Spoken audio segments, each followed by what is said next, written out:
To love and to lose, the days turned into nights and the nights turned into days. Life picked up its pace as usual, as if nothing had ever happened. Such is the undying spirit of the city. But those who lost their relatives and the survivors were scarred forever. For us, the world was a different place and everything that had mattered before was frivolous now. The power, passion, money, hobbies, and everything important was now in shambles. They knew, now, what mattered the most: the love and life of the loved ones around. And I was amongst them. I lost track of time. Our little friend's circle dissipated. We now behaved like acquaintances with each other. Nobody blamed anyone, it was just that we were different now. Nidhi and Dipti resigned from the job and left for their respective homes. Gaurav took a transfer to the local branch office in his city. He felt safer there, he told us before bidding us goodbye. I helped Nidhi and Dipti pack their stuff silently and we bid each other silent goodbyes. The emptiness of the flat was killing me and, at one point of time, I thought of quitting too, but the thoughts of reuniting with my lost soldier kept me rooted there. I will find you, his last words kept echoing in my ears. Visuals of reckless killing and savage violence would haunt me in my dreams and I would wake up sweating only to clench my pillow in my arms and cry. It was harsh. I still don't know how I survived that time. Sometimes suicidal thoughts would creep into my mind, wiping out whatever courage I had, but the temptation to meet him again would keep me going. I immersed myself in my work, which seemed like the only available way to forget my miseries. I willingly opted for overtime and would leave office past midnight only to stand at the gateway of India, facing the sea. The days turned into nights and the nights turned into days. Life picked up its pace as usual, as if nothing had ever happened. Such is the undying spirit of the city. But those who lost their relatives and the survivors were scarred. For us, the world was a different place and everything that had mattered before was frivolous now. The power, passion, money, hobbies, and everything important was now in shambles. They knew, now, what mattered most: the love and life of the loved ones around.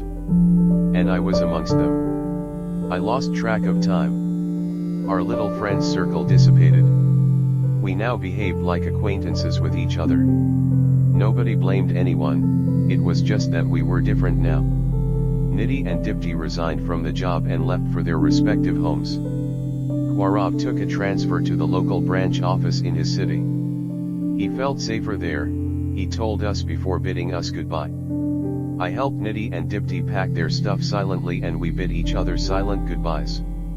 The emptiness of the flat was killing me and, at one point of time, I thought of quitting too, but the thoughts of reuniting with my lost soldier kept me rooted there. I will find you, his last words kept echoing in my ears. Visuals of reckless killing and savage violence would haunt me in my dreams and I would wake up sweating only to clench my pillow in my arms and cry. It was harsh. I still don't know how I survived that time. Sometimes suicidal thoughts would creep into my mind, wiping out whatever courage I had, but the temptation to meet him again would keep me going. I immersed myself in my work, which seemed like the only available way to forget my miseries. I willingly opted for overtime and would leave office past midnight only to stand at the gateway of India, facing the sea, my back always turned against the Taj. The sea breeze would ruffle my hair, play a little with my soul and when leave me alone, mourning over the things that were not supposed to happen. The Taj was closed for a few months only to reopen with glory and grandeur like never before. It was repaired, and all signs of terror were buried under the whitewash and new Italian marble. The Tatas refused to bow down before terrorism and neither did any Mumbai cars. A waterfall back always turned against the Taj. The sea breeze would ruffle my hair, play a little with my soul and then leave me alone, mourning over the things that were not supposed to happen. The Taj was closed for a few months only to reopen with glory and grandeur like never before. It was repaired, and all signs of terror were buried under the whitewash and new Italian marble. The Tatas refused to bow down before terrorism and neither did any Mumbai cars. A waterfall on one side of the lobby was constructed with the names of the fallen engraved on it. It cascaded silently, mourning the untimely deaths of those who were never meant to lose their lives so early, so unwillingly. Outside, life was still as frenetic as ever, only with tightened security. The auto rickshaw wallis would still honk irritatingly, the women in colorful saris and hijabs would freely stroll around, and tourists would still click pictures of the majestic Taj, which would glare back at them with a confidence to contradict the abominations that once happened there. After all, life has an undying spirit to go on. I was working on a client-server project which provided various functionalities and services like data sharing and resources regarding Kashmiri orphans to multiple government offices in Jammu and Kashmir. These kids primarily belonged to militant-prone regions of Kashmir, and had been orphaned due to various conflicts. Encounters, terrorist attacks, riots, confrontations with security forces, or sometimes brutal murders in broad daylight, to name a few. We maintained the largest single server in Mumbai, which acted as the data center to their government offices. Our job was to provide our Kashmiri clients full IT support, update the database punctually, replace the faulty components without shutting down the running server, and keep the connection live with the servers based in their Mumbai location. It was a very covered project, and the data had to be secure so that there were no risks to those helpless kids being kidnapped only to be trained as mujahideen. The risk of Kashmiri offices and rehabilitation centers being bombed was high. They functioned as refugee settlements, and there was also the risk of vicious propaganda before international communities. The Mumbai-based server was situated in a high-security zone and was always backed up by the best resources for uninterrupted communication with client servers. The best IT professionals were maintaining it, and I was the communication head of the project, who also played the middleman between the Kashmiri clients and my project leader. It was so covered that the agendas were never reported at regular office meetings. Basically, I would never have anything to say during meetings, which eventually led my colleagues to think that I had still not dealt with the trauma and was sulking over my miseries, which was true, but it never affected my professional competencies. I did not make any new friends after the Mumbai attacks and preferred having my lunches alone at my desk, and burying myself in my work. I skipped social gatherings and office parties, which had never interested me anyway. Soon I was enjoying the whole new identity of a snooty, sulking, crying baby from Delhi, and I did not mind it too. After surviving the Taj attacks, nothing else mattered. I would get lonely on Sundays and other holidays and would spend my time reading Eric Siegel or E.L. James romance novels on my couch or in a corner at Starbucks over a cup of my favorite espresso frappuccino. Sometimes, I would also order basil, tomato, and mozzarella cheese sandwiches. I quite enjoyed them. The hustle-bustle of the coffee shop, the chirping of young girls, the quiet conversations of lovers, or the casual meetings of business executives would provide me solace.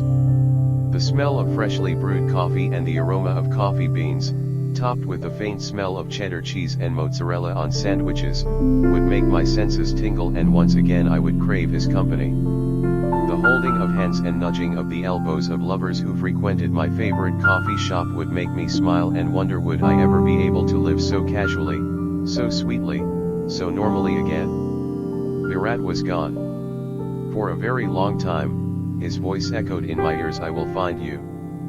But then, it began to fade away, and it felt mostly like a dream. Like he never existed and I was just carrying some forgotten ghost memories. More than 6 months had passed since the incident, but there was not even a faint whisper of his existence. Outside, it was all normal working professional corporate girl, but inside lived a traumatized, miserable, crestfallen, and heartbroken person. It was like having a split personality. One would negotiate fiercely with life and lead it on her terms, and the other one would cry in the night in despair. My parents asked me to either get back home or they join me in Mumbai, leaving everything of their own life behind. My colleagues advised me to quit and get married, but I'd shut down and, moreover, refused to live according to anyone else's terms. My boss was the only person who looked pleased about whatever I was doing. I got him extremely profitable outputs, and that is what mattered to him, besides the fact that he had a full-time willing corporate slave under his thumb. In the era of human rights and labor laws, These things are luxury. My mom was grief-stricken and could sense my mourning, but there was nothing she could do about it unless I allowed her. I was brutally cynical and hardened by every sob those days. More than the attacks, it was Virat who took whatever was left of me along with his fading existence after the event. He was not supposed to be this ruthless. How could he do this to me, after everything that had happened in those corridors and in that royal suite? He said I was his first love and that he would come back to get me. But where was he now?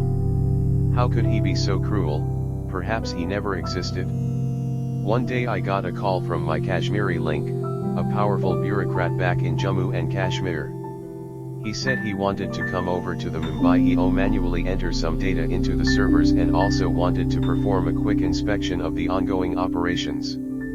He sounded stiff and asked me to pick him up directly from the airport and head straight to the data server building after that. I was about to ask him other details, like if he required a hotel room, vehicle, etc., mostly out of courtesy, but I realized he had cut the line rudely. I stared at my mobile phone in disbelief and then put it away with a sigh. Government officials, from Kashmir to Kanyakumari, project a uniformity, and there hardly exists any cultural difference in their modus operandi. There is an uncanny resemblance in their work ethics and professional attitude. They can make you feel small, insignificant, and intrusive all at once. These are some gifts the British have left us to deal with. These kind of bureaucrats are obsessed with the kind of democracy dictated by their organization. The space for new ideas and innovation is lacking, which could have been easily created if the basic setup of running the country with government officials would have relied more on interacting with the common people than directing them and calling it rules and regulations. Doesn't it sound more authoritative than democratic? I asked my company to provide me a vehicle, as it seemed like a bad idea to pick this arrogant person in a taxi, which was the most I could afford. His flight was to land by 11 a.m. at Chhatrapati Shivaji International Airport, which meant that I needed to start by 8:30 a.m. from my place in Colaba to be there on time. Mumbai roads could get pretty congested during peak hours. The humid weather and killing traffic, with all the honking and chaos, did not help either. After getting stuck in traffic for some good 20 minutes, I managed to reach the airport an hour before his arrival. The domestic flights arrive and depart through Terminal 1, which is still lovingly called Santa Cruz Airport by the locals.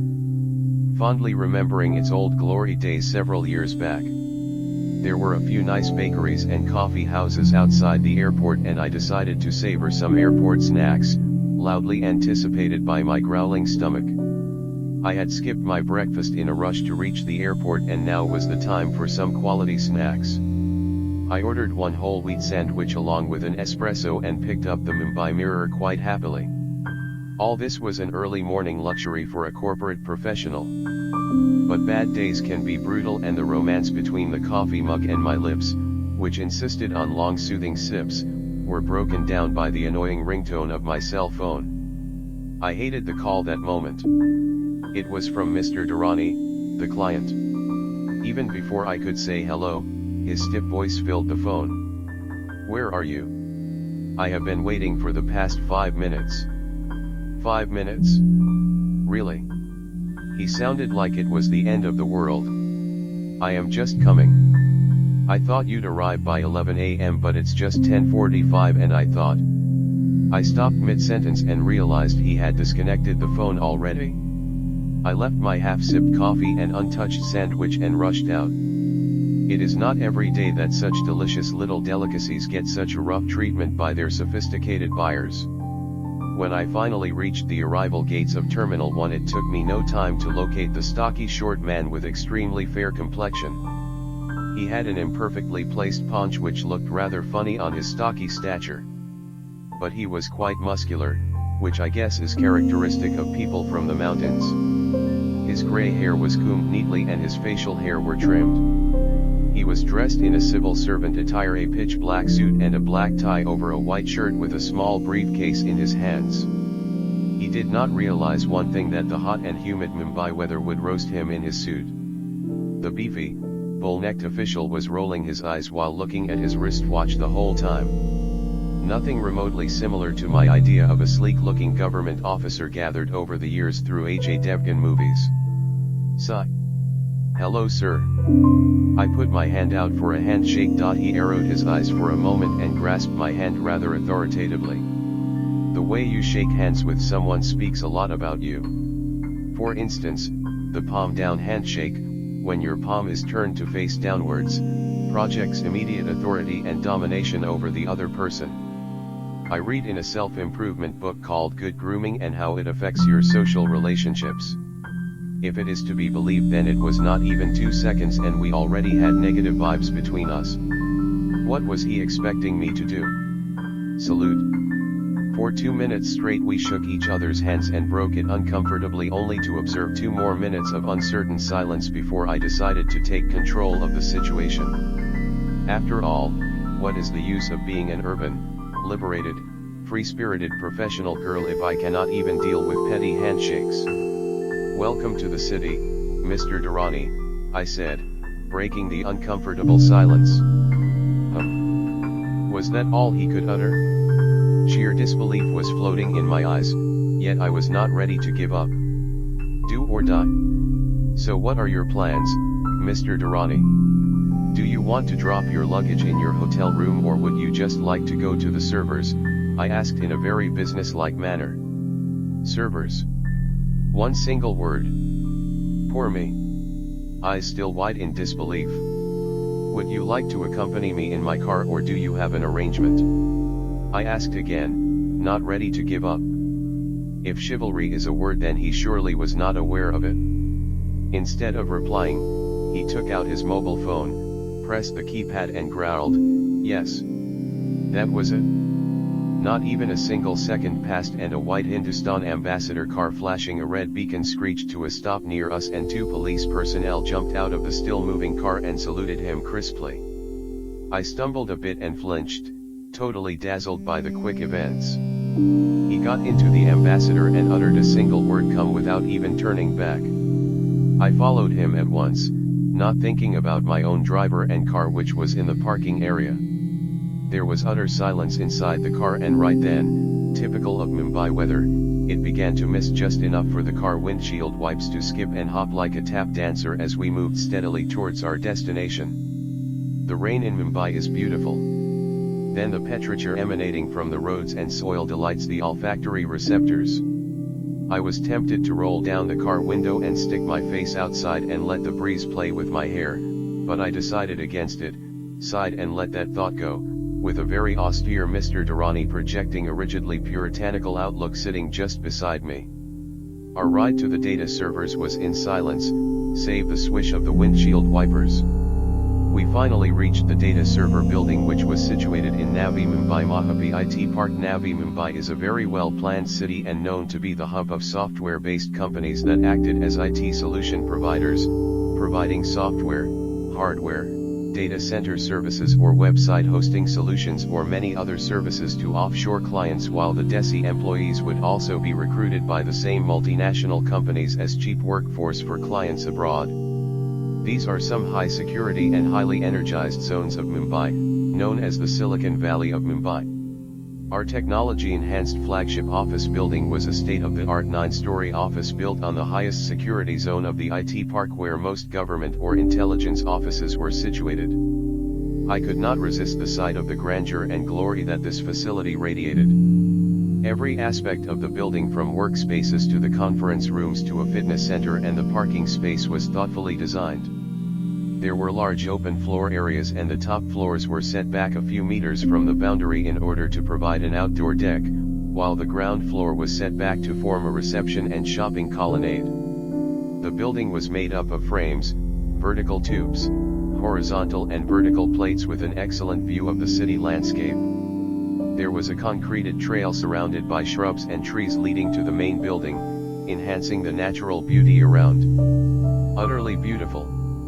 When we entered the elevator, the others there glanced at him more than usual. One could sense his legitimate government official persona, which was such a misfit in that high-end corporate culture with people roaming in slit skirts and linen shirts. He looked unmoved by any of the glances, reflecting only sternness from his face.